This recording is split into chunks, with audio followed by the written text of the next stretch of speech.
Is nervous, it's the last section. And this section is kind of wild, it's pretty out there. But it's really interesting. So here is a quick intro. For this part, you can write stuff down or you don't have to. You can probably just be fine just listening and paying attention. And then I'll tell you when we start doing the actual notes. But here is the concept. Here's what's going on. So here's a vase that I have at home. And I'm sure everybody is wondering how much stuff fits inside of this. In other words, you guys all want to know, I'm sure, what the volume of this thing is. But we don't have a formula that tells, like, this isn't a normal shape. I don't have a formula for the volume of this shape. So we're going to do what we've been doing. We're going to cut it up into a bunch of circles. But the way we're going to go about this is slightly different, and I'll show you how in a second. So here's what I'm going to do. To get the volume of this, I am going to take this vase, flip it on its side, and stab it through an x-axis so that I can do some math. So let me take this, turn it into math by stabbing it through the x-axis. So again, taking this, turning it sideways, stabbing it through an x-axis. Okay. Here's a coordinate plane. Here's me taking my base and putting it through the x-axis. And so it would look something like, here it is again, so it's like skinny and then it gets a little bit fatter. Here it is. Okay, so skinny, and then a little bit fatter, and then stops. Skinny, then a little bit fatter, then stops. All right, so there's my base. Okay. Now notice, if I want to turn this into math, what I could do is I could say, this kind of looks like a function up here. So let me ignore the vase. Let me just look at the function that it kind of makes.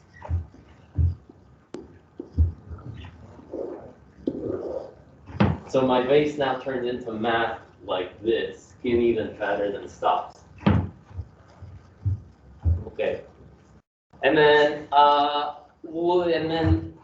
here is the wild part. Here's what we're doing in this section. Notice that I can get the vase back by taking this like function or whatever this is and rotating it real fast like a ceramics wheel. If I were to rotate this around the x-axis, again, like a ceramics wheel so that it leaves a trail, then what I get is, whoop, that gets rotated. All of this starts getting rotated. And we get something that looks like this. I get the vase back. So that crazy thing, that thing about spinning a function, rotating it so that I get some sort of three-dimensional object, that is what this section is all about.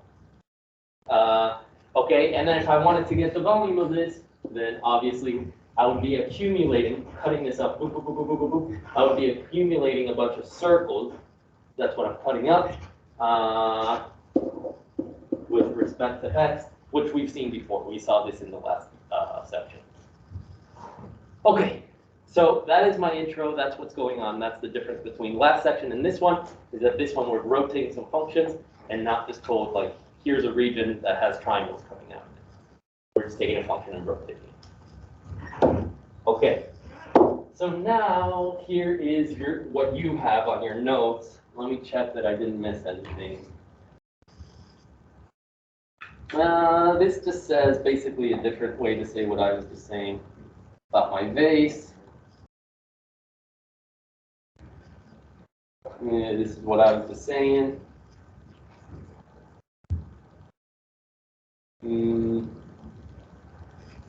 This is what I was just saying as well. This is basically what this is saying right here is that if you're trying to accumulate a bunch of circles with a tiny thickness, then that would be pi r squared. So here's the pi, here's the radius squared, and then tiny thickness.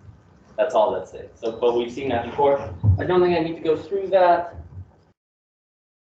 And then here's the first example. Okay.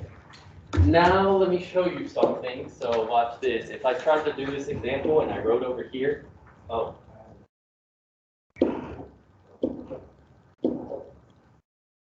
It's fine now. It used to be, it was acting out earlier. Okay, it's fine now. Okay, so then I can work through this with you guys. All right, so let us do it. It says set up and evaluate an integral that gives the volume of the solid form by revolving that region about the x-axis. Okay, so if you've tuned out, it's time to tune back in. This is the new stuff. I'm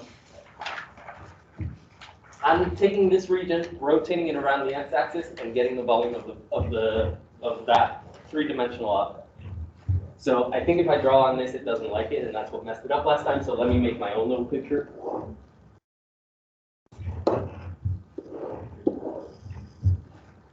Taking this.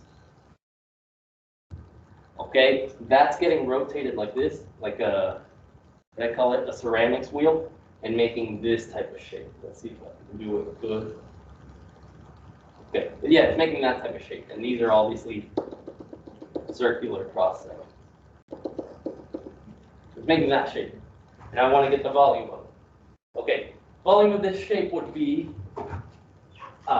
well, I could get it by getting, like I said, a bunch of cross sections.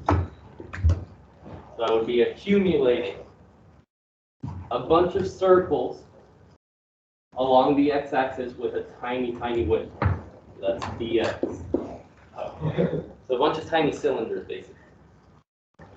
And then I'm accumulating those from, well, I start cutting at 0 and I stop cutting at 2. So 0 to 2.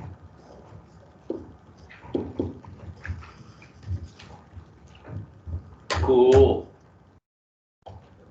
Okay, so if I'm trying to put a circle, remember, by the way, that this is like improper, bad math. Don't do this on like a college test or the AP test. This is just the way I introduce it because it's intuitive, but nobody else does this. Like, this is improper. Okay, now, if I'm trying to put a circle into an integral, that means get the area of that circle. The area of this circle would be pi r squared. Okay, so let me leave that blank for now because we still have to figure out the radius of these circles. Okay, so let me take an arbitrary circle here, like for example, this one that I already drew, at any x value. We'll just call that the value x. Do you guys remember what the radius of this is? It's obviously from here to here, but how do I write that?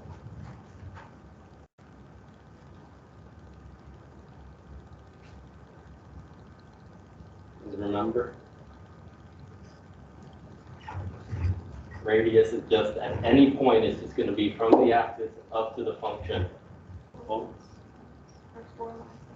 Yeah, it's just the y value of the function. So it's just the function value itself. 4 minus n squared. Nice.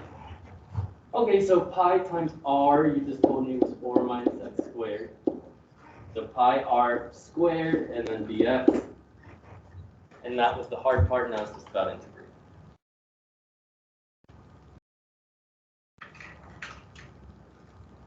Okay. This one we can handle doing by hand. So let's do that. I'm gonna do this. I don't like this pi here, so I'm gonna take it out of the integral. And there's a good chance that later on, after we do some examples, I'll just skip straight to pulling the pi out, just so you know, you don't get confused. I start pulling the pi out, I think, at the beginning. Okay, and then if I square this, that would be like foiling this. So remember, foiling something looks like, well, it would be this guy squared, so 16, minus 2 times these two, so minus 8x squared, and then plus x to the 4th, so like x squared squared.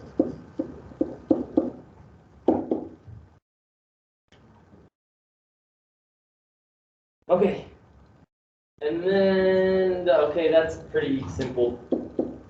Take the antiderivative of this, you get 16x minus, this would be 8/3 x cubed, or 8x cubed over 3, and then this one would be x to the 5th over 5. And I'm plugging in 2 and 0. Okay, all right, okay. And then if I plug in 0, obviously I just get 0, so I'm not even going to write that. I'm just going to plug in the 2. If I plug in 2, I get, well, I'm running out of room. If I plug in 2, I get 32 here, minus 64/3, plus 32/5. And if you were to combine all those things and simplify it, you get 256 pi over 15.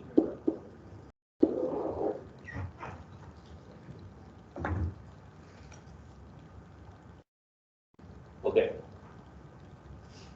But again, the hard part was up here. Did I lose you guys? You guys see where all these numbers are coming from, all these shapes? Okay, okay. Wait, can you show where you got from the 4 minus squared first? Yeah, I just foiled this, so I did. This should give you that.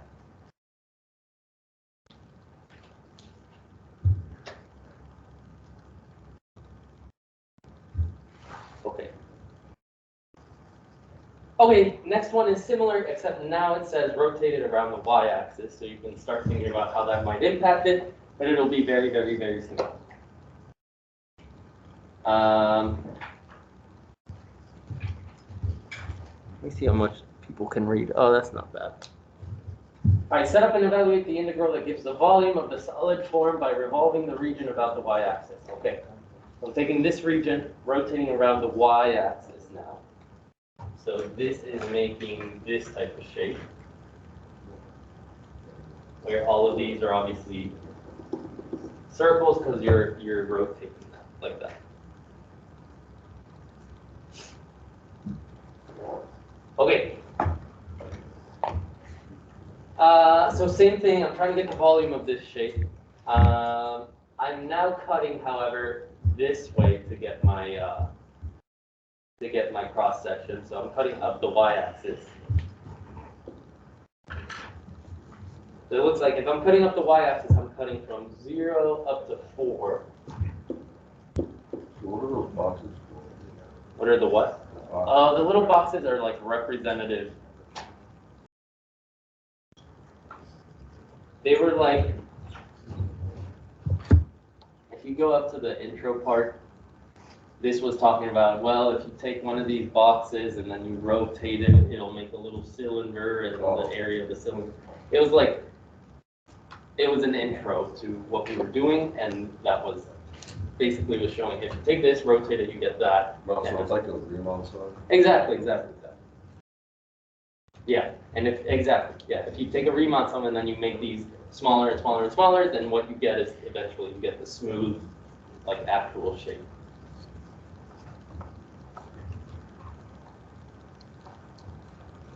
Okay, so I'm putting from 0 to 4 of, okay, I'm getting a bunch of circles as cross section. And then now I'm cutting across the y-axis, so this would be dy.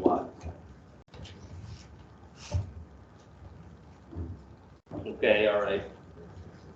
So again, a circle would have area pi r squared. And then let me ask you guys, how would what's something weird that I have to do to this one to get the right radius? Yeah. Yes, that's all fair. Right, exactly. If I'm integrating dy, then I need my function to be a function of y. So what Nolan and I are saying is that you have to get this x by itself so that you have a function of y. Okay, so let's do that. Here is my function y equals 16 square root of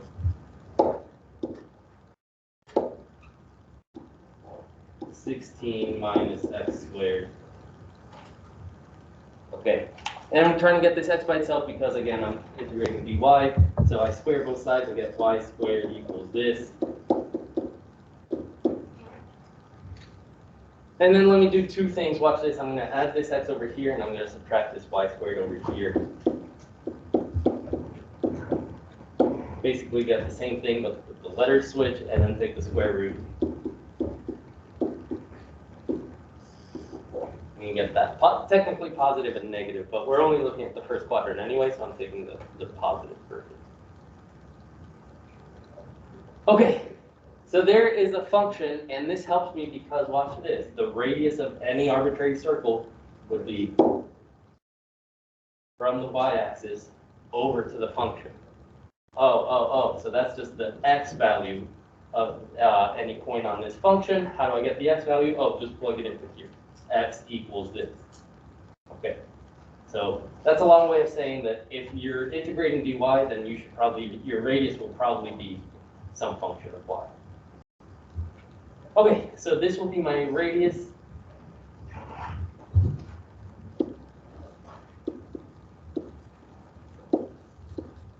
And then I have pi r, that should be squared, and then that's dy.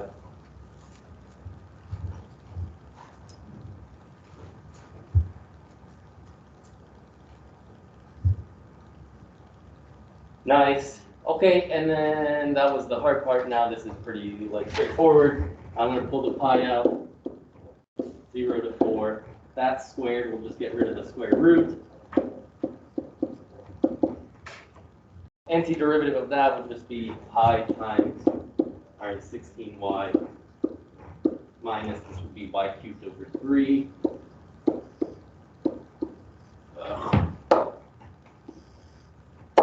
And then I'm plugging in 4 and 0. Okay, all right, okay. Let me know if this is too fast or whatever, I never know. If I'm going too fast, let me know, but I think you guys are good at this, you're following. Then if I plug in 4, I get 16 times 4 is 64, and then 4 cubed is minus 64 over 3.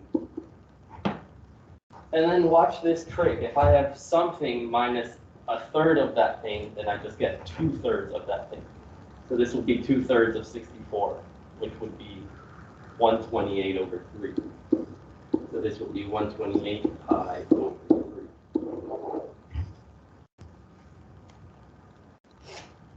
Okay, and then now, after doing all this calculus, notice that I just tricked you because we didn't even need to do calculus. This is a perfect circle because of this equation.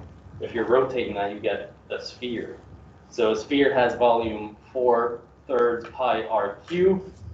And this is half of a sphere, so it has volume 2/3 pi r cubed. The radius was 4, so 2/3 times 4 cubed is this. We didn't have to do any calculus, but there you go. That's a good way to check. Cool. Okay, is this making sense? You guys are good at this? Okay, all right. Now watch this next one. This next one is kind of wild, but it shows up all the time, so it's not just a trick question. It's out there, but you will see it a good amount. The thing that's weird about this one is that, look, you're taking this region and you're rotating it around y equals 2. So not about the axis, but you're rotating it around this line. Okay, all right. So that is a little bit weird in terms of finding the radius, but the process is still the same. So let's draw what the region is, get the radius, and then follow the same process. So here I'm taking this region, rotating it around 2, which is this line right here. Okay, all right. So rotating that, I will get something like this, where these are circles, and look at that, it looks like a football. All right, so you get a football-looking thing. You're trying to get the volume of that. Okay, volume of this, I mean, we're good now. We know how to do that. We cut it up into a bunch of tiny, like paper-thin cylinders. So that means accumulate all those cylinders, so circles with a tiny width. And I'm cutting across the x-axis. Now I just need to find out all the right things. So, first right thing that I have to find is from where to where I'm going. You guys tell me just to make sure you're with me. Where to where, like where do I start, where do I stop cutting circles?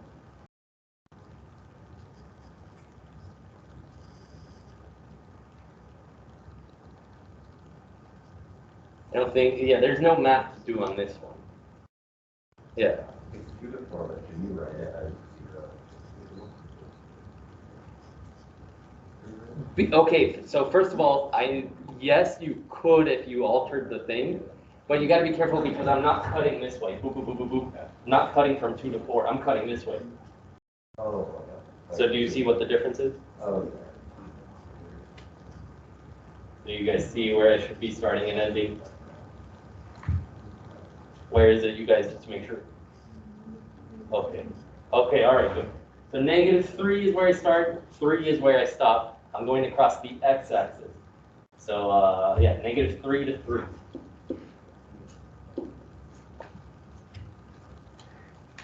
Nice, nice, nice. Okay. Now comes the part about getting the radius, because obviously this has an area of pi r squared. Okay. So how do I get that radius? It is kind of wild. So watch this. If I get the radius of any arbitrary one of these circles, so let's just do this big one.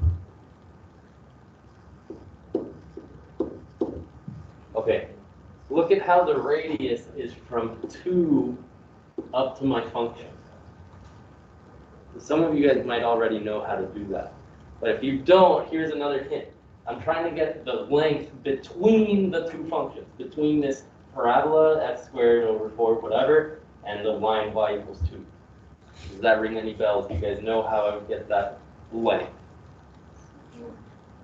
Yeah. You would do the thing we were doing before. You do the top minus the bottom. If you don't see why, this is how I always think of it. It confused my other class, but I think it's still worth saying. If I'm trying to get this length between the two things, like I said, here's my function. Okay, the function value, just the function by itself, would be this length from the axis to the function. But that's too much. I only want from here up, so I can subtract off this part by taking off from 2 to the axis. In other words, it's function minus 2 because of this line is y equals 2. Yeah? All right. If you don't like that, then you don't have to think about it too hard. I mean, it's good to think about why this works. But if you don't like it, it's just going to be top minus bottom to get the area between, or the space between two curves. Okay. All right. So we just said that my radius would be, sorry, pi times radius would be what I just said. Function top minus 2 for this bit, minus 2. And then that's my radius squared dx. Okay. Is this making sense? What do all these numbers? Do you guys see where they're coming from? Okay. This is the kind of thing that's really common when you don't rotate around around an axis. You usually have to do some sort of subtraction like this. So if you're rotating around a different line than an axis, this is a common thing where you have to subtract. Okay. All right, so that was the hard part, was setting it up. Now if you simplify, you get this. 4 minus 2 is 2 minus x squared minus 4. Which is what Nolan was talking about. You can think about what this function would look like. It's just this function, but instead of being shifted up 4, it's shifted up 2. So that now you are rotating around the axis. It's a different way to think about it. But okay, whatever. We can keep thinking about it the way we've been thinking about it. And then to FOIL this all out, I did not want to do that. I didn't want to FOIL this, get a bunch of weird fractions, get the antiderivative of those, plug in 3 and -3. It just sounded like it would be a mess and really ugly, and I wouldn't have enough room for it. So I plugged this into a calculator, and I got 483 pi over 40.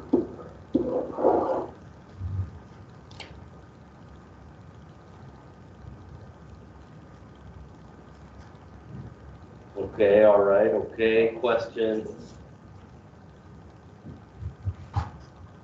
You guys saw the -2, why that was. All right, nice, then that was the hard part. So that's kind of weird when you don't rotate around an axis. Now, watch an even weirder thing.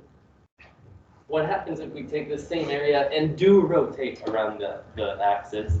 Something kind of weird. We get a weird looking 3D object.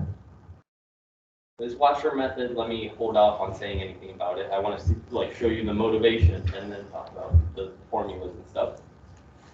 So I'm going to start setting it up, go to the side and be like, oh, for this one we have to do this type of thing, and then we'll finish the example.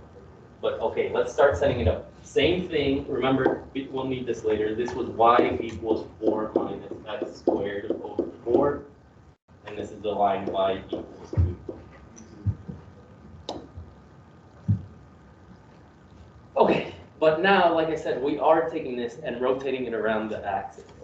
So we get a crazy looking shape. Watch this. If I rotate this, it would be something like whoop, it would go all the way down here.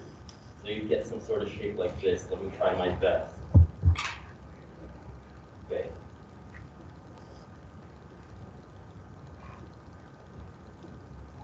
Well, you get some sort of like marble looking thing with a hole drilled through it. Or like an egg with a hole drilled through it. That might be a good way to think about it. I'm going to draw a tiny bit more. If it makes it worse, I'm going to erase it. But like, you get this type of thing with a hole through here.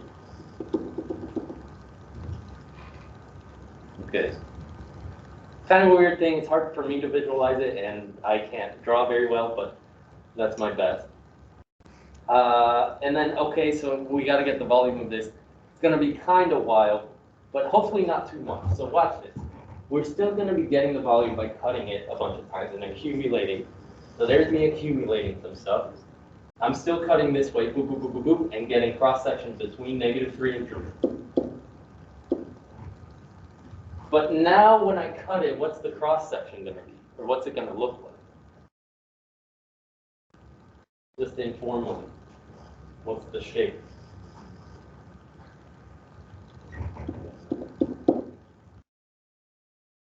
You see it? If I cut this, it'll be a circle but with a hole in it. It's going to be like a donut shape. Again, this is very informal. Don't go writing this in college. Don't go writing this on the AP test. Just to show you.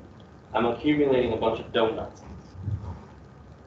Okay, so now this is the part where I say, okay, so how are we going to do this? You guys actually know it, but just so everybody's on the same page, let's talk about how would you get the area of this donut, this part. Yeah, exactly, get the big circle minus the area of the little circle. Okay, the way, like the traditional way to say that in this scenario is do pi times big radius for the big circle minus pi r little r squared for the little radius. Okay, all right, okay.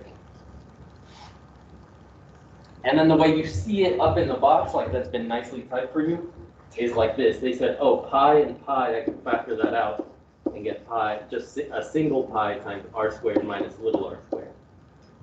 That's the way you see it up here. There. Okay, so now that we know how to do it, let's go back and finish the problem.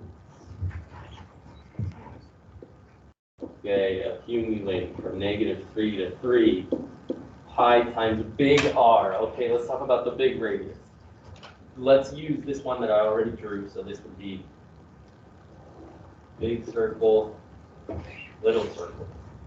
Okay, sorry about the picture.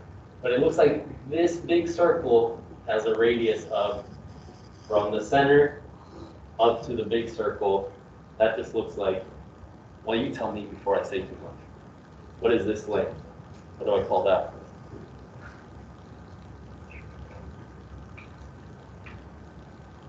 Do you guys have any idea? Yeah, okay, thank you. Yeah, that's just the function. From here up to here, that's just this function. The y value of that function, which it told me was 4 minus x squared minus 4. Okay, so there's big radius. Let me write that in. Big radius was 4 minus x squared over 4. That should be big radius squared. Minus. Okay, the little radius, let's do it in pink. The little radius for this little circle would still be from the axis and now up to this line. What is that little radius?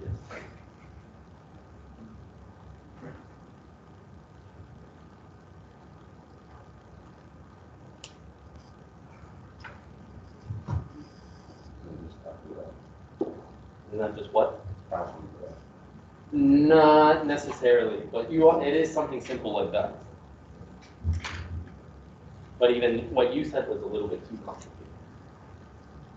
It should be simple, look, from here up to this straight line. Yeah, that's just 2. That's a y value of 2. This is the distance of 2 because this is a line y equals 2. So yeah, no matter where you are along this like egg with a hole through it, the little circle always has a radius of 2. So my little radius is this 2 right here.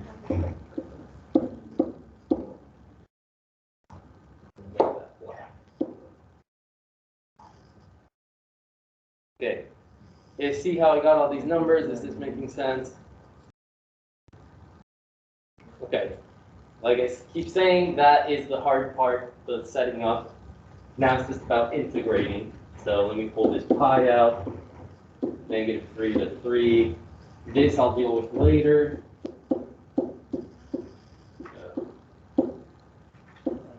This is 4. Like 2 squared is 4. Okay, and then did I mess with that? I did not. I thought this is going to be too ugly. Like foiling all this, simplifying it, getting a bunch of fractions, antiderivatives, plugging in 3 and -3. I just don't want to mess with that. So I let my calculator mess with it, and I got 1683 pi over 40. See, so we made a good choice not doing it by hand. That would have been the worst.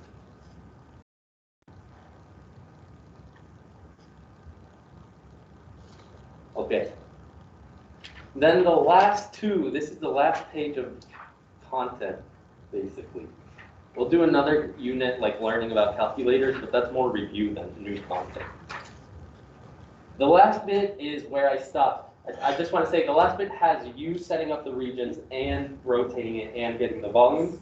So we stopped here in 5th period. They said, let's do that tomorrow. So we'll do that tomorrow, and then the rest of the time will be for homework for your big quiz on Wednesday. And then just so you know, like we have 2 examples left in the unit. So that would be, we're planning on doing those 2 examples, then practice on this for this week. Then next week probably review and then test on April 1st, which is next Friday, I think. So test April 1st.